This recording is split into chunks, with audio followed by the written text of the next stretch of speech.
তোর মনেই হবে না যে এই চ্যাপ্টারটা তুই এতদিন পড়িসনি, এইটুকু চ্যালেঞ্জ দিয়ে পড়লাম। রিভিশন করার টেকনিক দেখছিস, প্রসেসটাও শিখিয়ে দিলাম, এই ধরনের প্রশ্ন আসলেও পেরে যাবি, রিভিশনটাও হয়ে গেল। ফার্স্ট সামেটিভ তো ভয়ঙ্কর হয়েই ছিল, আর সেকেন্ড সামেটিভটাও সাংঘাতিক হয়েছে। আর থামলে চলবে না, এবার টেস্টার মাধ্যমিক কাঁপাতে হবে। তোরা এমন কিছু করে দেখিয়েছিস, এমন রেজাল্ট করেছিস, এইভাবে দাপিয়ে বেরিয়েছিস, পশ্চিমবঙ্গের গ্রামে গ্রামের, অঞ্চলে অঞ্চলে, শহরের ছেলেমেয়েরা জানতে পেরে গেছে ভৌত বিজ্ঞান কঠিন নয়, যদি প্রপারলি পড়া যায়, প্রপারলি শেখা যায়। এটাই আমি চেয়েছিলাম। তোদের এই সাবজেক্টটার প্রতি যে একটা ভালোবাসা তৈরি হয়েছে, তোরা যেটাকে পড়তে চাইছিস, সেটাই আমার কাছে অনেক। আর এটাই তুই দেখে নিস মাধ্যমিক 2027 কাঁপিয়ে দেওয়ার জন্য যথেষ্ট হবে। যাই হোক, যখনই তোরা থার্ড সামেটিভ অর্থাৎ টেস্ট পরীক্ষার প্রিপারেশন শুরু করেছিস, সবার প্রথমেই একটা সমস্যায় পড়েছিস।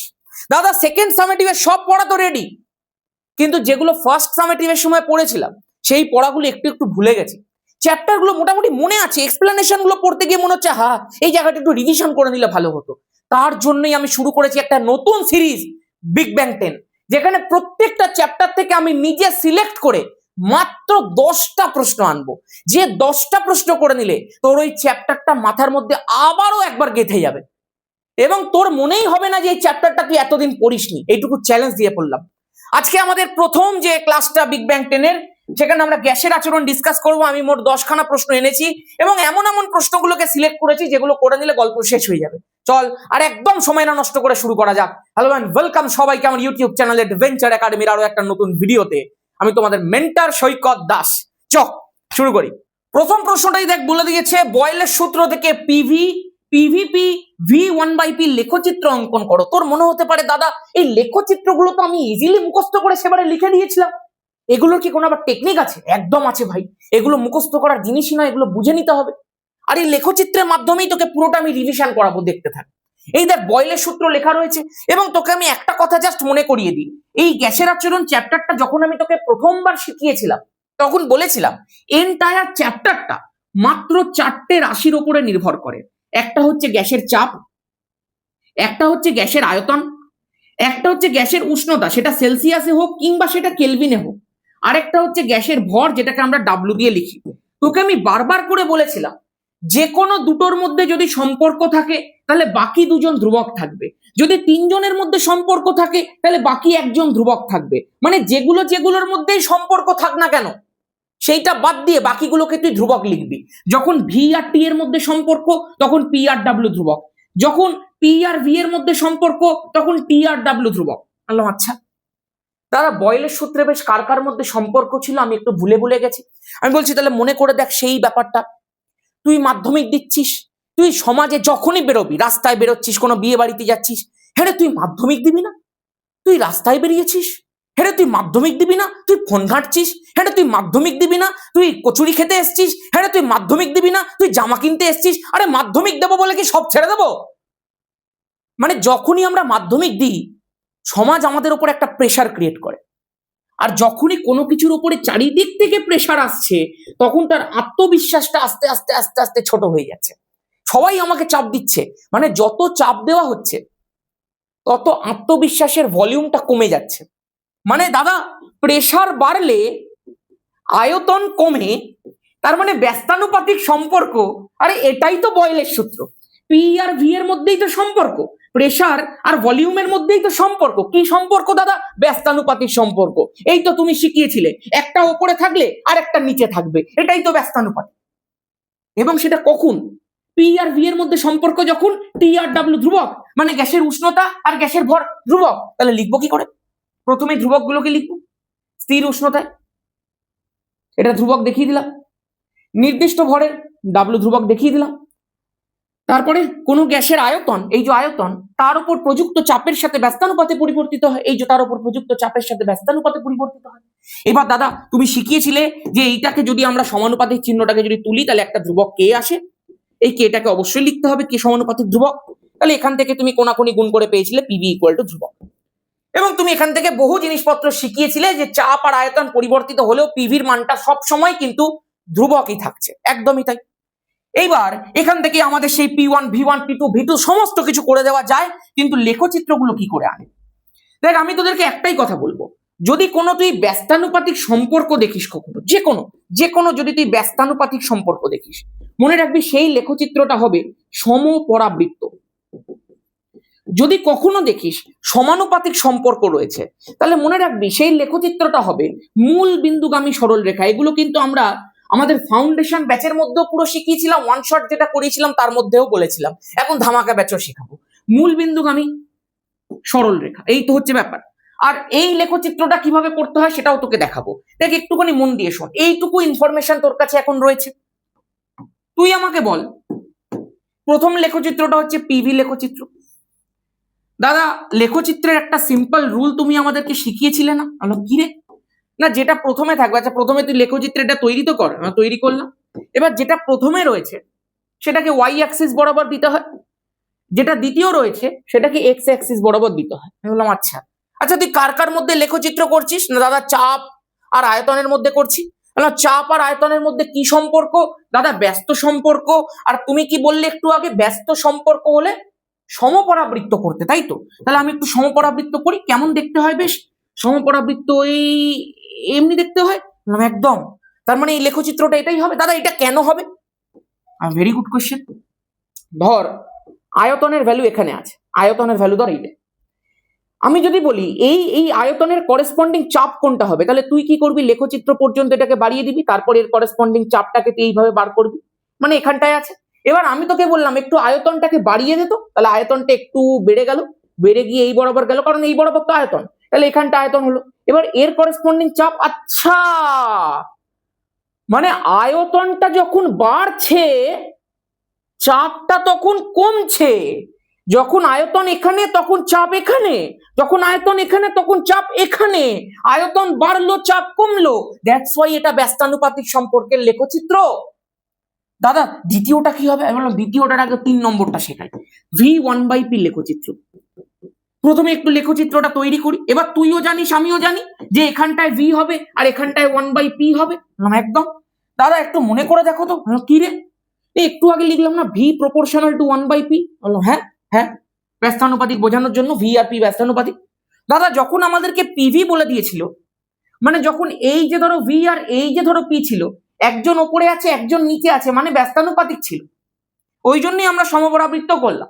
বাট যখন যখন যখন V ভার্সেস 1/P পুরোটা দিয়ে দিয়েছে, মানে একটা এন্টিটি হচ্ছে এইটা, এটাকে ধরো আমি A বললাম, আরেকটা হচ্ছে এই পুরোটা, শুধুমাত্র P নয়, এই 1/P পুরোটা, দেখো 1/P পুরোটা, তাহলে এই পুরোটা B, তার মানে A প্রপোর্শনাল টু B সম্পর্ক রয়েছে, মানে V এর সাথে 1/P এই পুরোটার সমানুপাতিক সম্পর্ক রয়েছে, ব্যস্তানুপাতিক নয়। শুধু P বললে ব্যস্তানুপাতিক, পুরো 1/P বললে সমানুপাতিক। তাহলে এই যে সমানুপাতিক সম্পর্ক বোঝানোর জন্য কি দিয়ে প্রকাশ করে? একটু আগে কি শেখালাম? মূল বিন্দুগামী সরল রেখা। তো টেনে দাও, গল্প শেষ। কেন দাদা, কেন দাদা? বললাম এই যে 1/P এর মান যদি এখানটা, তাহলে V এর মান এখানে। যদি আমি একটু বাড়িয়ে দিই, মানে বুঝতে পেরেছি, যদি এইটা বেড়ে যায় তো এটাও বেড়ে যাচ্ছে, ওই জন্য সমানুপাতিক, একটা বাড়লে আরেকটা বাড়বে। দাদা এইটা কি হবে? আমি বললাম পিভিপি লেখচিত্র। তো হ্যাঁ হ্যাঁ হ্যাঁ, পিভিপি লেখচিত্র। তাহলে তুই এক কাজ কর, এইদিকে পিভি দে, এইদিকে পি দে, পিভিভি বললেও একই কেস হতো। তুই আমাকে বলতে, একটু আগে আমি তোকে বললাম কি বললাম না, যে পিভি ইকুয়াল টু ধ্রুবক হয়, মানে পিভির মান কোনোভাবেই চেঞ্জ হবে না, পিভির মান সবসময় ধ্রুবক থাকবে। পি এর পরিবর্তন ঘটলো কি ভি এর পরিবর্তন ঘটলো দেখার দরকার নেই, পিভি সবসময় ধ্রুবক। কিভাবে দাদা? বললাম ভেরি গুড কোয়েশ্চেন ভাই। তুই ধর পিভি ইকুয়াল টু ধ্রুবক আছে, তো আমি তোকে একটা কথা বলছি, তুই ধর পি এর মানটাকে বাড়িয়ে 2P করে দে। দাদা যদি চাপটাকে দ্বিগুণ করি, তাহলে সূত্র অনুযায়ী আয়তনটা তো অর্ধেক হয়ে যাবে, তাহলে চাপটাকে যখন আমি 2P করলাম, তাহলে আয়তনটা আমার V/2 হয়ে যাবে। আরে যাই করে দে না, আলটিমেটলি সেই কি আসবে বল? পিভি আসবে। পিভি ছিল পিভি থাকবে। তুই যদি এটাকে 3 গুণ করিস তো এটা 3 ভাগ করতে হবে, সেই 3 কেটে গিয়ে সেই পিভি থাকবে। মানে পিভি সবসময় পিভি, পিভি সবসময় ধ্রুবক। চাপের পরিবর্তন ঘটা কি আয়তনের পরিবর্তন ঘটা, ওই জন্য লেখচিত্রটা এমনি। সোজা হয়েছে তো? হ্যাঁ সোজাই হয়েছে। মানে চাপের মান এখানে, তখনও পিভির মান এখানে, চাপের মান এখানে, তখনও পিভির মান এখানে, চাপের মান এখানে, তখনও পিভির মান এখানে, পিভির মান এখান থেকে আর নড়ছে না। ওই জন্য লেখচিত্রের প্রকৃতি হয় পি অক্ষের সমান্তরাল, না হয় ভি অক্ষের সমান্তরাল। একদম পরিষ্কার, গেথে গেছে। তোরা একটা আমাকে নিচে বলতো প্রকৃতি কি হবে, log P versus log V. যদি না পারিস তাহলে ওয়ান শটটা অবশ্যই দেখবি গ্যাসের আচরণের, চ্যানেলের মধ্যে দেওয়া আছে। আমি ডেসক্রিপশন সেকশন, এই ভিডিওটার যে ডেসক্রিপশন সেকশন আছে সেখানে ওয়ান শটের পুরো প্লেলিস্টটা দিয়ে দিলাম, ওখান থেকে কি দেখতে পারবি। ডেসক্রিপশন মানে দেখবি ভিডিও যে টাইটেলটা রয়েছে ওর মধ্যে ক্লিক করবি, শেষের দিকে মোর লেখা রয়েছে, পুরো ডেসক্রিপশন বক্সটা খুলে যাবে, ঠিক আছে। এটা হয়ে গেল প্রথম প্রশ্নটা, বুঝতে পারছিস রিভিশনের কতটা এক্সটেন্ডে রিভিশন হচ্ছে। নেক্সট, চার্লসের সূত্রটা লেখো এবং সেখান থেকে পরম শূন্য উষ্ণতার মান নির্ণয় করে দেখাও। দেখ ভাই, চার্লসের সূত্র তো তোদেরকে আমি লেখা শিখিয়েই দিয়েছিলাম।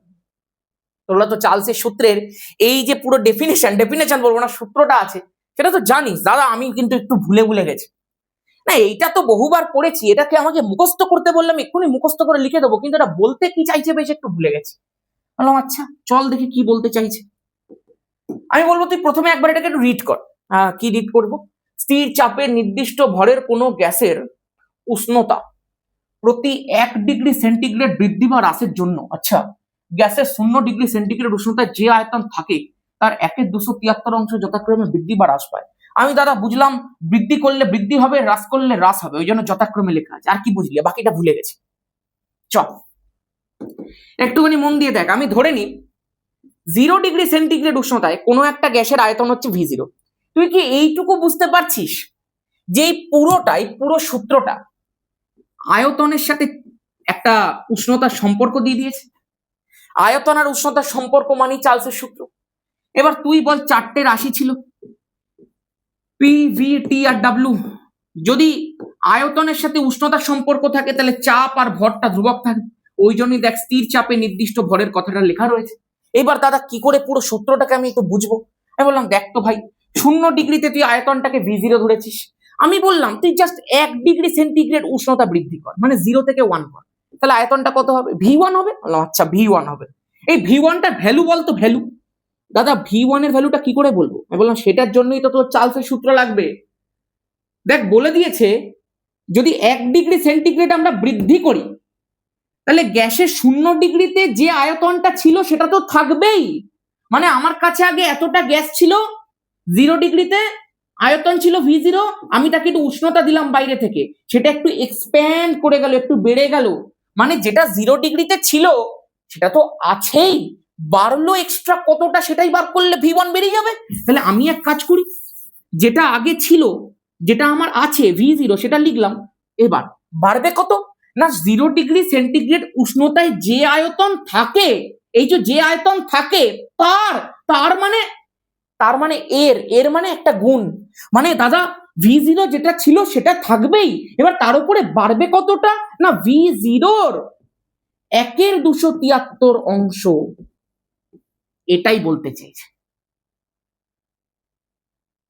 ওর স্থির চাপে নির্দিষ্ট ভরের কোনো গ্যাসের উষ্ণতা প্রতি 1 ডিগ্রি সেন্টিগ্রেড বৃদ্ধি বা হ্রাসের জন্য, এখানে বৃদ্ধি করেছি বলে বেড়েছে, হ্রাস করলে এখানে মাইনাস হতো। গ্যাসটা 0 ডিগ্রিতে যে আয়তন থাকে সেটা তো থাকলোই, এবার বাড়লো কতটা তার মানে গুণ, এই যে V0 যেটা ছিল তার মানে গুণ 1/273 অংশ, এই পরিমাণ বৃদ্ধি পেল, এটাই তো ব্যাপার। এবার যদি এখানে আমরা টি বসাই তাহলে এখানটা তো 1 এর জায়গাতে টি বসবে, নে গল্প শেষ, চার্লসের সূত্র রেডি ভাই। এবার দাদা এখান থেকে তুমি বেশ লেখচিত্রটা শিখিয়েছিলে না? আমি বললাম হ্যাঁ লেখচিত্রটা শিখিয়েছিলাম, ওটা একটু দেখিয়ে দাও বেশ কিভাবে করিয়েছিলে, তাহলে এক্ষুনি রিভিশনটা হয়ে যাবে পুরোটা। ভেরি গুড, চল করে দিই।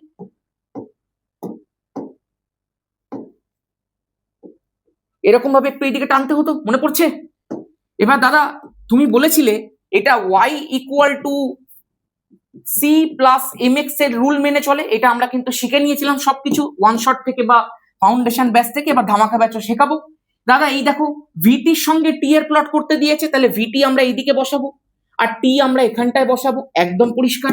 এবার তুই আমাকে বল এইটাই তো আমার y, দেখ আমরা y বসিয়েছি, আরে এই টিটাই তো আমার x বসিয়েছি, সামনে এখানটা একটা ধ্রুবক পার্ট আছে সেটা হচ্ছে আমার c, এই x বাদ দিয়ে যে অংশটা আছে V0/273 সেটাই হচ্ছে আমার m, এবং এই জন্যই y = c + mx। এই লেখচিত্রগুলো কেমন হয় না, যদি শুধু y = mx থাকতো তাহলে সেটা মূলবিন্দু দিয়ে যেত, কিন্তু এই c পার্টটা আছে বলে সেটা কিছুটা ওপর থেকে যাবে, উপরের দিকেই যাবে, কারণ এখানটা প্লাস আছে। এইবার এইবার দাদা কতটা ওপর থেকে যাবে বুঝবো কি করে? আমি বললাম সি এর জন্যই তো ওপর থেকে গেল, এই সি পার্টটা রয়েছে বলেই তো লেখচিত্রটা ওপর থেকে গেল, তাহলে কতটা ওপর থেকে যাবে না, যেটা সি পার্টের ভ্যালু, তাহলে এইটুকু জায়গার ভ্যালু হচ্ছে V0। দাদা এটা কতটা স্টিপ ভাবে উপরের দিকে যাচ্ছে, কতটা খারাপ ভাবে উপরের দিকে যাচ্ছে, সেটা কার উপর নির্ভর করে না এম এর উপর নির্ভর করে। তাহলে এম এর মানটা কত না এক্স বাদ দিয়ে যেটা বাকিটা পড়ে আছে V0/273, একদম পরিষ্কার কথা। এইবার তোদেরকে বারবার করে শিখিয়েছিলাম যে এইটাকে এমনি করে পেছনের দিকে বাড়িয়ে দিতে হয়, আর বাড়িয়ে দিলে সেটা এই উষ্ণতা অক্ষের নেগেটিভ সাইডকে যে বিন্দুটাতে ছেদ করে সেটা হচ্ছে -273°C, যেটাকে আমরা পরম শূন্য উষ্ণতা বলি। মনে পড়ছে? তোকে এখানটা বলে দিয়েছে পরম শূন্য উষ্ণতার মান নির্ণয় করতে হবে। বল সমীকরণ কি ছিল? VT = V0 plus V0 × T/273। দেখ তো ভাই, আমি এখান থেকে V0টাকে কমন নিতে পারি, নিলে পড়ে থাকে 1 + T/273। বল রিভিশন হচ্ছে তো? এইভাবেই পুরো বই করাবো, চাপ নিস না। এইবার হচ্ছে যদি পরম শূন্য উষ্ণতা, যদি টিটাকে আমি বলি এইটা পরম শূন্য উষ্ণতা হবে, তাহলে সেই পরম শূন্য উষ্ণতায় গ্যাসের আয়তন ভিটিটা কত হয়ে যাবে? 0 হয়ে যাবে। তাহলে আমি ভিটিটাকে 0 বসিয়ে দেখি, কারণ আমরা জানি পরম শূন্য উষ্ণতায় গ্যাসের আয়তনটা 0 হয়। অথবা তুই আরেক ভাবে করতে পারিস, তুই ধরে নে এই টিটা হচ্ছে তোর পরম শূন্য উষ্ণতা, আর পরম শূন্য উষ্ণতার মান কত না দাদা -273°C। তুই যে কোনো ভাবে করতে পারিস, তুই এই টি এর ভ্যালুটা তুলে এখানটা বসিয়ে দে, বসিয়ে দিয়ে দেখ ভিটি কত বেরোয়, পরম শূন্য উষ্ণতায় আয়তনটা কত বেরোয়, বসিয়ে দিয়ে দেখ। হ্যাঁ, দুভাবেই করতে পারিস। তাহলে এখানটা দাদা টি এর ভ্যালুটা বসাই, তাহলে VT = V0। আমি তোকে দুটোই দেখাচ্ছি, কারণ এখানটা যেহেতু বলে দিয়েছে পরম শূন্য উষ্ণতার মান নির্ণয় করো, তাহলে তোকে VT 0 বসিয়ে টি এর ভ্যালুটা বার করতে হবে। আমি তোকে দুভাবেই করে দেখাচ্ছি, টি এটা বসিয়ে প্রথমে VT বার করছি, তারপরে VT বসিয়ে টি বার করছি। 1 আর এখানটা দাদা টি এর ভ্যালু -273 বসালে পুরোটাই সামনে মাইনাস হয়ে গেল, তাহলে 273/273। দাদা বুঝে গেছি। কি বুঝে গেছিস? এখানটা 1 হবে, তাহলে VT = V0, এখানে 1 - 1 পুরোটা 0 হয়ে গল্প শেষ হয়ে গেল। তার মানে টি এর ভ্যালু যখন -273, VT 0 বেরিয়ে গেল। এবার যখন আমাকে এই প্রশ্নটা দিয়েছে যে সেটি থেকে পরম শূন্য উষ্ণতার মান নির্ণয় করো, তখন কিন্তু আমাকে এই যে সমীকরণটা আছে VT = V0 1 + T/273, এখানটাতে বসিয়ে দিতে হবে যে পরম শূন্য উষ্ণতা যদি টি হয়, তাহলে সেখানে গ্যাসের আয়তন ভিটির ভ্যালুটা কত? 0। 0 বসিয়ে তুমি বার করো টি এর মানটা কত বেরোচ্ছে। 0 বসিয়ে দিলাম, = V0 1 + T/273। দাদা V0টাকে তলায় পাঠাও, তাহলে 1 + T/273, এই ভ্যালুটাও 0 বেরিয়ে গেল, কারণ 0/V0 0ই হয়। তাহলে দাদা T/273 এর ভ্যালুটা -1 চলে এলো, কারণ এই দেখো +1 ছিল, ওদিকে গেলে -1, তাহলে টি এর ভ্যালুটা চলে এলো -273, ছোট হাতে টি আছে বলে ডিগ্রি সেলসিয়াস। দুভাবেই করে দেখিয়ে দিলাম। এবার তোকে পরীক্ষাতে যেটা দেবে তুই সেটা করবি, দেখাও যে -273°C যদি টি হয় তাহলে গ্যাসের আয়তন 0 হয়, ওটাও করে দিলাম। দেখাও যে পরম শূন্য উষ্ণতায় গ্যাসের আয়তনটা এই পরম শূন্য উষ্ণতার মান নির্ণয় করে, যে পরম শূন্য উষ্ণতার মান নির্ণয় করে দিলাম। যা দেবে সব করে দিতে পারবি রে। চল নেক্সট দেখ, বয়েলের সূত্র রিভিশন হয়ে গেছে, চার্লসের সূত্র রিভিশন হয়ে গেছে। এবার একটু গেলুসাকের বা অ্যাভোগাড্রোর বা আরো শুষ্ক বায়ু, আর্দ্র বায়ু, আদর্শ গ্যাস সমীকরণ, গতীয় তত্ত্ব সব রিভিশন করে দেবো। দেখ না 10টা প্রশ্নের মধ্যে এটা কি বলে দিয়েছে, এটা দেখ আছে। আচ্ছা, এটা অ্যাভোগাড্রো সূত্রের রিভিশন আছে। বলেছে এসটিপিতে 44 gram carbon dioxide, 2 gram hydrogen, 17 gram ammonia কত আয়তন দখল করে। তুই আমাকে একটা কথা বলতো ভাই, কার্বন ডাই অক্সাইডের মোলার ভর কত? কার্বনের 12, অক্সিজেন 16 × 2 32। দাদা এটাই তো হয়ে গেল 44। আচ্ছা হাইড্রোজেনের কত? 1 × 2 হয়ে গেল 2। অ্যামোনিয়ার কত? দাদা নাইট্রোজেনের 14 আর হাইড্রোজেন 3টে আছে বলে 3 হয়ে গেল 17। আচ্ছা তার মানে যদি আমরা এসটিপিতে এটাকে 44 গ্রাম নিই, তাহলে এর আয়তন, এটা তো 1 মোল, আণবিক ভর পরিমাণ নেওয়া মানেই তো 1 মোল পরিমাণ নেওয়া, আর 1 মোল পরিমাণের এসটিপিতে আয়তন কত? 22.4 লিটার। এরও কত? এটাও তো 1 মোল আণবিক ভর, 22.4 লিটার। আণবিক ভর কত আয়তন এসটিপিতে? 22.4 লিটার। তার মানে এদের প্রত্যেকেরই আয়তন 22.4 লিটার। এবার দাদা এর মানেটা কি? আরে তুই বল, এই প্রত্যেকটাই কত মোল নেওয়া হয়েছে? দাদা প্রত্যেকটাকেই তো 1 মোল নেওয়া হয়েছে, আর 1 মোল নিলে প্রত্যেকটার অণুর সংখ্যা কত? 6.023 × 10⁻23। কেউ কেউ 6.022 ইন্টু 10⁻23 লিখতেই পারে। তাহলে এর থেকে কি বোঝা যাচ্ছে? বোঝা যাচ্ছে একই চাপ ও উষ্ণতায়, এসটিপি মানে একই চাপ ও উষ্ণতায় সম আয়তন সকল গ্যাসে সমান সংখ্যক অণু বর্তমান। এটা কার সূত্র? অ্যাভোগাড্রোর সূত্র। আরে জয় ধামাকাটা লেখ কমেন্ট সেকশনে। রিভিশন করার টেকনিক দেখছিস, প্রসেসটাও শিখিয়ে দিলাম, এই ধরনের প্রশ্ন আসলেও পেরে যাবি, রিভিশনটা হয়ে গেল। বল জয় ধামাকাটা লেখ কমেন্ট সেকশনের মধ্যে লেখ।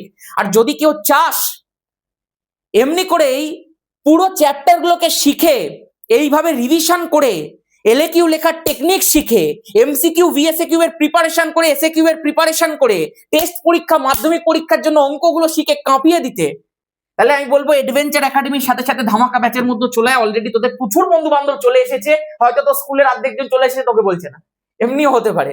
কারণ ধামাকা ব্যাচ আমাদের পুরো এন্টায়ার এডভেঞ্চার একাডেমির সবচেয়ে বড় ব্যাচ হয়ে গেছে।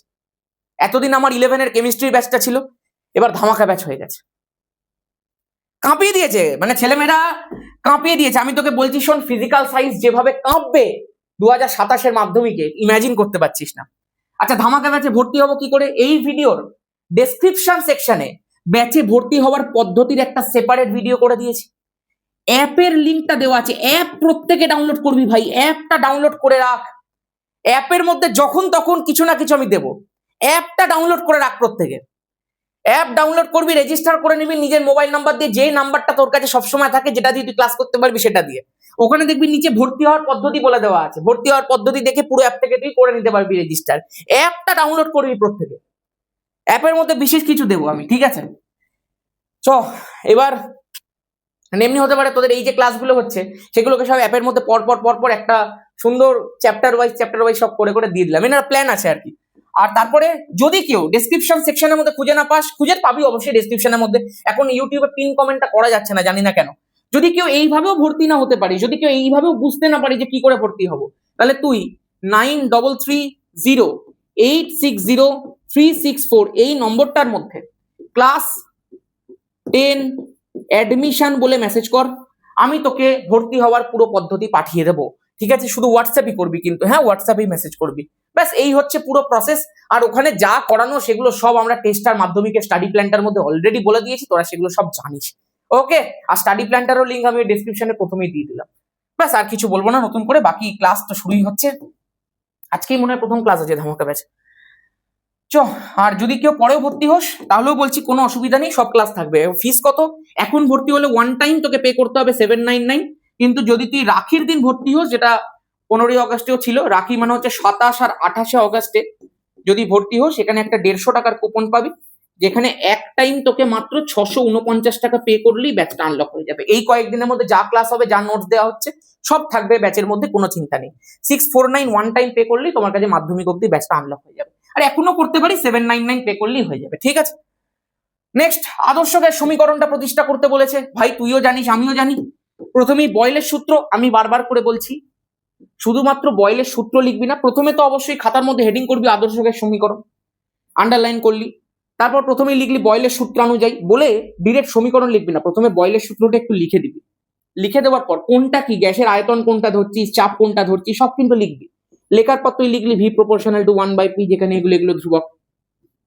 একই রকম ভাবে তুই চার্লসের সূত্র অনুযায়ী লিখলি বলে কেলভিন স্কেলে চার্লসের সূত্রটা লিখে দিলি, লিখে দিয়ে লিখলি V proportional to T, kelvin স্কেলে চার্লসের সূত্র। যখন এগুলো ধ্রুবক, তোরা জানিস যে কোনো দুটোর মধ্যে সম্পর্ক করলে বাকিগুলো ধ্রুবক থাকে। তোরা 3 নম্বর সমীকরণ লিখলি অ্যাভোগাড্রো সূত্র নিয়ে, লিখে দিলি ভি প্রপোর্শনাল টু এন, নিয়ে এগুলো ধ্রুবক, ঠিক আছে? এইবার এই যে 1 নম্বর সমীকরণ, এই যে 2 নম্বর সমীকরণ, আর এই যে 3 নম্বর সমীকরণ আছে, এই তিনটাকে যৌগিক ভেদের মাধ্যমে পাই, বা 1 2 3 থেকে পাই। দেখ 3 জায়গাতেই ভি আছে, ওই জন্য এক জায়গাতে ভি লিখলাম। 3 জায়গাতে সমানুপাতিক আছে, একটা সমানুপাতিক লিখলাম। আর এই দিকের গুলোকে সব গুণ করে দিলাম। এন এর সঙ্গে টি গুণ হলো, টি এর সঙ্গে 1/p গুণ হলো, তাহলে হয়ে গেল nt/p। এগুলো সব মনে পড়ে যাচ্ছে। এইবার দাদা কি করতে হতো বেশ, আমরা মনে কর v = k × nt/p করতে হতো।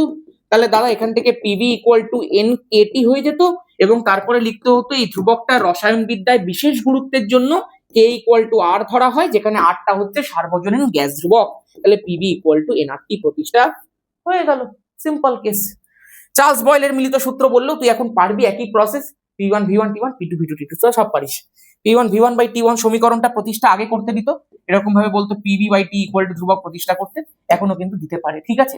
এটা পুরোটা করে P1 V1 by T1 equal to P2 V2 by T2 করে দিবি পুরো। আমি একটু দেখবো জাস্ট রেকর্ডটা প্রপার হচ্ছে কিনা। একদম প্রপার হচ্ছে, তোরা কাঁপিয়ে দিবি রে, কাঁপিয়ে দিবি। তোদের সাথে এইভাবে যখন পুরো বইটা ডিসকাস করবো না, দেখবি কি হয়। দেখবি আদর্শ গ্যাস সমীকরণ থেকে গ্যাসের ঘনত্ব, আণবিক ভরের রাশিমালা। ভাই ভাই বল আদর্শ গ্যাস সমীকরণ কোনটা? PV equal to nRT. এবার দাদা পিভি ইকুয়াল টু এনটাকে কি লেখে? ডাব্লিউ বাই এম লিখতে হয়, কারণ মনে পড়ছে মোলটাকে লেখা যায় ভর বাই মোলার ভর। একক শিখিয়ে দিয়েছিলাম, এটা গ্রাম পার মোল। এই জন্যই মোলটা ঘুরে গিয়ে গ্রাম গ্রাম কেটে যায়, শুধু মোলটাই থাকে বলে এইটাই মোলের প্রকাশ, ভর বাই মোলার ভর, ঠিক আছে। এইবার ইনটু আর ইনটু টি। দাদা কি বলেছে বেশ? প্রথমে গ্যাসের ঘনত্ব না, ঘনত্ব কি দিয়ে বার করবে? ঘনত্ব তো বার করা যায় ডি ইকুয়াল টু ভর বাই আয়তন দিয়ে। দাদা ভর বাই আয়তন, ভর ডাব্লিউ আয়তন ভি, মানে আমাকে ডাব্লিউ বাই ভি বার করতে হবে মোদ্দা কথা। আমি বললাম একদম। তাহলে ভিটাকে তলায় আনি, বাকি সবকে এদিকে পাঠাই। তাহলে দেখ এদিক ওদিক করে ডাব্লিউ বাই ভি বেরোবে পিএম ডিভাইডেড বাই আরটি। তাহলে দাদা এখান থেকে ডি ইকুয়াল টু লেখা যায় না পিএম ডিভাইডেড বাই আরটি। বললাম একদম। এখান থেকে কি দেয় না, দেখো দেয় এইটাই যে ঘনত্বের সঙ্গে প্রেসারটা সমানুপাতিক, ঘনত্বের সঙ্গে উষ্ণতাটা ব্যস্তানুপাতিক। ওই আরে কি বেশ জায়গাটা? ধর্মতলায় নিউ মার্কেটে একসাথে প্রচুর লোক জড়ো হয়ে আছে। তুই কি একটু সবার পেছনে পেছনে আগুন দিয়ে দিলি, উষ্ণতা বাড়লো, লোকজন এদিক ওদিক চলে গেল, মানে ওই জায়গার ঘনত্বটা কমে গেল। উষ্ণতা যখনই বাড়বে, ছ্যাঁকা যেই লাগবে পালিয়ে যাবে সব এদিক ওদিক, তার ফলে ঘনত্বটা কমে যাবে, ডেন্সিটিটা কমে যাবে, ব্যাস। এই জন্যই তো ঘনত্বের সাথে উষ্ণতা ব্যস্তানুপাতিক আর প্রেসার সমানুপাতিক। ঘনত্ব বাড়লে প্রেসার বাড়বে, যত চাপ দিবি তত ঘনত্ব বাড়বে। গ্যাস আছে, প্রেসার দিয়ে ঘনত্ব বাড়বে। আর কি বলেছিল বেশ? মোলার ভর বার করতে তো, আণবিক ভর, একদম। তাহলে PV equal to W by M R T. তাহলে এম এর ভ্যালুটা কি থেকে গেল বল? W R T divided by PV. খতম। চলো নেক্সট। আর্দ্র বায়ু শুষ্ক বায়ুর মধ্যে কোনটা হালকা এবং কেন? আরে ভাই তোকে তো শিখিয়েছিলাম, দেখ একটু মনে কর, রিভিশন কর। বলেছিলাম শুষ্ক বায়ু যেটা থাকে তার উপাদান মেনলি নাইট্রোজেন আর অক্সিজেন, মেন তো উপাদান এই দুটোই। এটা হচ্ছে শুষ্ক বায়ু, এটা হচ্ছে আর্দ্র বায়ু। এই কোনটা ভারী আর কোনটা হালকা নির্ভর করে তাদের বাষ্প ঘনত্বের উপরে। নাইট্রোজেনের ক্ষেত্রে আণবিক ভর কত বল? 14×2 = 28। তাহলে এর বাষ্প ঘনত্ব কত হয়ে গেল বল? 14 হয়ে গেল, কারণ আণবিক ভরকে 2 দিয়ে ভাগ করতে হয়। বল এইটা কত? 16×2 = 32। তাহলে এদের আণবিক ভরটা যদি 32 হয়, তাহলে বাষ্প ঘনত্ব কত হয়ে গেল বল? 16 হয়ে গেল। এবার তুই আমাকে একটা কথা বল, এই যে বাষ্প ঘনত্ব 14, এর যে বাষ্প ঘনত্ব 16, যখন আমি আর্দ্র বায়ুর মধ্যে যাচ্ছি তখন কিছুটা নাইট্রোজেন কিছুটা অক্সিজেনকে বার করে, কারণ দেখ আয়তনটা তো একই আছে, একই আয়তনের মধ্যে আমাকে দেখতে হবে কোনটা ভারী কোনটা হালকা। এই সেম আয়তনের মধ্যে আমি যদি আর্দ্র বায়ু এটাকে বানাতে চাই, তখন দেখা যাবে যে কিছুটা নাইট্রোজেন আর কিছুটা অক্সিজেনকে বার করে তার জায়গাতে ঢুকে পড়েছে জলীয় বাষ্প H2O। নাইট্রোজেন আছে, অক্সিজেন আছে, এই যে H2টা ঢুকেছে কাকে বাদ দিয়ে ঢুকেছে? নাইট্রোজেন অক্সিজেনকে বার করে ঢুকেছে। সমস্যাটা কি হয়, এইটা যেমন এর বাষ্প ঘনত্ব দেখ 28/14 যেমনি ছিল অমনি আছে, এর বাষ্প ঘনত্ব 32/16 যেমনি ছিল অমনি আছে। এর বাষ্প ঘনত্ব কত? এর আণবিক ভর কত? 2 + 16 18। তাহলে বাষ্প ঘনত্ব কত হয়ে গেল বল? 9 হয়ে গেল। ধর একটা জায়গার মধ্যে, একটা ঘরের মধ্যে 5 জন থাকতে পারে, আমি 5টা 100 কেজির মানুষকে নিয়ে গেলাম, তাহলে ঘরের মধ্যে টোটাল এখন কতজন আছে? 500 কেজি আছে। কত ওয়েট আছে? 500 কেজি আছে। ঘরের মোট ভরটা 500 কেজি যদি থাকে, তাহলে আমি বলবো একদম অপটিমাম আছে, 500 কেজি থাকতে পারে। বললাম খুব ভারী হয়ে গেছে রে ঘরটা, তোর একটা ওই মোটুটাকে বার করে আমার মতো একজন রোগাকে নিয়ে চল। এবার তুই আমার মতো একজন রোগাকে নিয়ে গেছিস, ধরে নে আমার ওজন 86 কেজি। আরে তো ঘরটা তো কিছুটা হালকা হলো, একটা 100 কেজি বেরিয়ে আমার মতো একজন রোগা মানুষ 86 কেজি ওখানে ঢুকলো, মানে যেটা ওভারঅল আগে 500 কেজি ছিল ওটা তো 500 কেজির থেকে একটু কমে তো গেল, একটু হালকা তো হয়ে গেল। বল আমি রোগা তো মানলি তো, তার মানে আর কি। দেখ ওটাই হয়েছে কেস এখানে। 14 আর 16কে বার করে তার জায়গাতে কিছুটা 9 ঢুকেছে। আরে 14 আর 16 থাকলে তো খুব ভারী হতো, কিছুটা 9 ঢুকেছে মানে ওভারঅল কিছুটা হলেও তো হালকা হয়েছে। এই জন্যই আর্দ্র বায়ুটা কিন্তু লঘু হয়, আর্দ্র বায়ুটা কিন্তু হালকা হয়, ঠিক আছে। দেখ নেক্সট প্রশ্ন, গে লুসাকের গ্যাস আয়তনিক সূত্রটা লেখো। হ্যাঁ, এই সূত্রটা নিয়ে আমার একটুখানি আপত্তি রয়েছে। সূত্রটা না একদম বোকা বোকা একটা সূত্র। কেন বলছি বোকা বোকা সূত্র, কি বলতে চায় সূত্রটা একটুখানি পড়। বলেছে একই চাপ উষ্ণতায় গ্যাসীয় বিক্রিয়ায় অংশগ্রহণকারী, অবশ্যই লাইনটাকে কিন্তু পড়বি, গ্যাসীয় বিক্রিয়ায় অংশগ্রহণকারী বিকারক গ্যাসগুলি তাদের আয়তনে সরল অনুপাতে বিক্রিয়া করে। সরল অনুপাত মানে যে অনুপাতকে আর ছোট করা যায় না কেটে কুটে। এবং উৎপন্ন পদার্থ যদি গ্যাসীয় হয়, তাহলে ওই একই চাপ ও উষ্ণতায় উৎপন্ন গ্যাসের আয়তনও বিকারক গ্যাসগুলির আয়তনের সাথে সরল অনুপাতে থাকে। দাদা এটা বুঝলামই না, কি বলতে চাইলো? আমি বললাম এক কাজ কর, কিছুদিন আগে আমরা হেবার পদ্ধতি পড়েছিলাম, নাইট্রোজেনের সাথে হাইড্রোজেনের বিক্রিয়া, একটু লিখতো।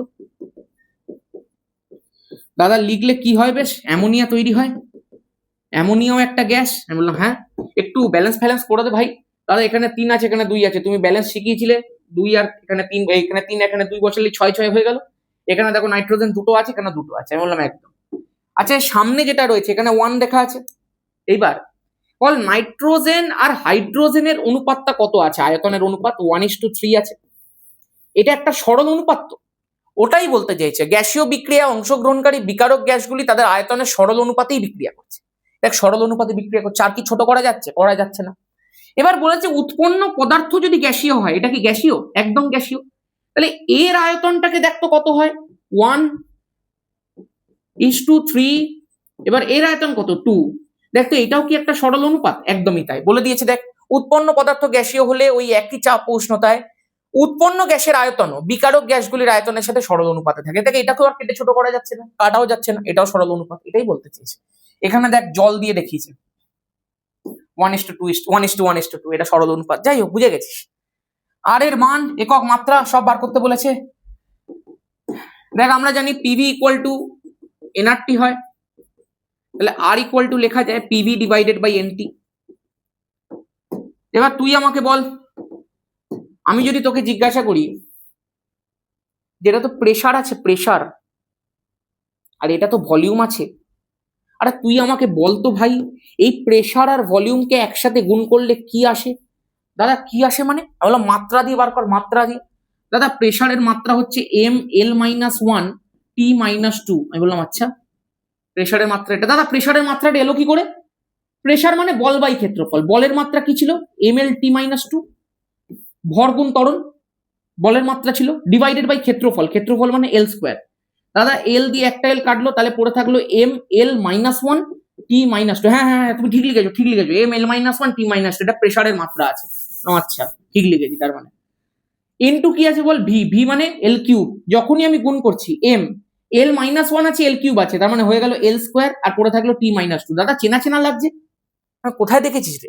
দাদা ওটা তো কার্যের মাত্রা। হলো একদম, এটা 9-এ পড়েছিলি না, কার্যের মাত্রা, বল গুণ সরণ, মনে পড়ছে? বল মানে ml-T-2, সরণ মানে L, তাহলে হয়ে গেল দেখ ml² T-2, মনে পড়েছে? এইবার তার মানে এইটা তো কার্য বা শক্তিকে নির্দেশ করছে। তাহলে একক বার করার সময় ধর আমি সিজিএস পদ্ধতির একক বার করছি, তাহলে এখানে আমি কার্যের বা শক্তি সিজিএস একক মানে আর বসাবো, এখানে বসাবো মোল। এখানে এটা কিন্তু বড় হাতের টি আছে, সেই জন্য কিন্তু এটা সবসময় কেলভিনই বসবে, বড় হাতের টি মানে কেলভিন। তাহলে একক হয়ে গেল erg, mole inverse, kelvin inverse. এবার এসআইতে কর, joule, mole inverse, kelvin inverse. অনেকে কিন্তু এই প্রশ্নটা আমাকে করে, তাহলে এটা কেলভিন কেন বসলো, ডিগ্রি সেলসিয়াস কেন বসলো না? কারণ এটা সবসময় বড় হাতের টি, এটা তো এসেছিল ভি প্রপোর্শনাল টু টি থেকে, কেলভিন স্কেল থেকেই তো এসেছে। তারপর আরো আছে litre atm, mole inverse, kelvin inverse. আরো আছে আরেকটা একক আছে calorie, mole inverse, kelvin inverse. এবার সবকটার মধ্যে মানও তোরা নিশ্চয়ই জানিস, মনে পড়ে গেছে। এটা হচ্ছে 8.314, এটা 8.314 ইন্টু 10⁻⁷, মনে পড়েছে? জুল আর আর্গের সম্পর্ক থেকে বেরোলো। এটা 0.082 আর এটা হচ্ছে 1.987, মনে পড়ছে? সব একক সমেত মান লিখবি। আর মাত্রা কি করে বার করতে হতো? মাত্রা বার করার সময় আর এর মাত্রা দিলাম ইকুয়াল টু, ওপরে থাকতো তোর পিভির মাত্রা আর নিচে থাকতো তোর এন এর মাত্রা আর ইন্টু থাকতো তোর টি এর মাত্রা। এই তো ব্যাপার। আচ্ছা বল পিভির মাত্রাটা কত? পাশে পাশে করবি না, আমার যেখানে জায়গা কম বলে করছি। এক্ষুনি দেখালাম ml² T-2, দেখিয়ে দিয়েছিলাম। নিচে মোলের মাত্রা বড় হাতের এন, টেম্পারেচারের মাত্রা হচ্ছে থিটা, উপরে তুললাম এম এল স্কোয়ার টি মাইনাস টু, এটা হয়ে গেল কার্যের মাত্রা, n minus one theta minus one হয়ে গেল। এটাই হচ্ছে সার্বজনীন গ্যাস ধ্রুবকের মাত্রা, একক মান মাত্রা সব লিখে দিলাম। আদর্শ গ্যাসের গতীয় তত্ত্ব মনে পড়ছে, গ্যাসের অণুগুলো বিন্দু ভর, ওদের আয়তন পাত্রের আয়তনের তুলনায় নগণ্য, ওরা শূন্য থেকে অসীম পর্যন্ত যে কোনো মানের বেগ নিয়ে চলাফেরা করতে পারে। গতিশীল থাকার সময় তারা নিজেদের মধ্যে পাত্রের দেওয়ালে অনবরত ধাক্কা মারে, ধাক্কা মারার ফলে যে দূরত্বটা সরে গেল তাকে মুক্ত পথ বলে, আর পরপর দুটো ধাক্কার মাঝে যে গড় দূরত্ব সরে গেল তাকে গড় মুক্ত পথ বলে। গ্যাসের ধাক্কাগুলো সম্পূর্ণ স্থিতিস্থাপক হয়, তার ফলে ধাক্কার ফলেও গ্যাসের মোট রৈখিক ভরবেগ আর গতিশক্তিটা কিন্তু সবসময় অপরিবর্তিত থাকে। এই লাইনগুলো কিন্তু পরীক্ষাতে আসে, এই লাইনগুলো থেকে এমসিকিউ বিএসিকিউ দেবে, বলবে মোট রৈখিক ভরবেগ আর গতিশক্তিটা অপরিবর্তিত থাকে, এর ফলে গ্যাসের কোন ধর্ম প্রকাশ পাচ্ছে? পূর্ণ স্থিতিস্থাপক ধাক্কা। ব্যাপারটা ধাক্কাটা কি ধরনের? ধাক্কাটা স্থিতিস্থাপক, তার ফলে ড্যাশ ড্যাশ অপরিবর্তিত থাকে। এগুলো কিন্তু সব ধরনের প্রশ্ন আসতে পারে। গ্যাসের অণুগুলোর বেগ শূন্য থেকে অসীম পর্যন্ত, এই জায়গাটা আন্ডারলাইন করে দিল, সব ধরনের আসতে পারে। এই যে দুটো ধাক্কার মাঝে যে গড় দূরত্ব সরে যায় তাকে কি বলে? এবার হচ্ছে কি আরেকটা দিতে পারে, যেটা গ্যাসের অণুগুলোর ক্ষেত্রে যেহেতু কোনো আকর্ষণ বা বিকর্ষণ বল থাকে না, সেই কারণে তাদের কিন্তু কোনো স্থিতি শক্তি থাকে না, তাদের সম্পূর্ণ শক্তিটাই কিন্তু গতি শক্তি, এবং গ্যাসের অণুগুলোর গড় গতি শক্তি তাদের পরম উষ্ণতার সাথে সমানুপাতিক হয়। এই সম্পূর্ণ ব্যাপারটা কিন্তু যেন মাথার মধ্যে থাকে, এগুলোই কিন্তু গ্যাসের গতিতত্ত্বের মধ্যে ছিল।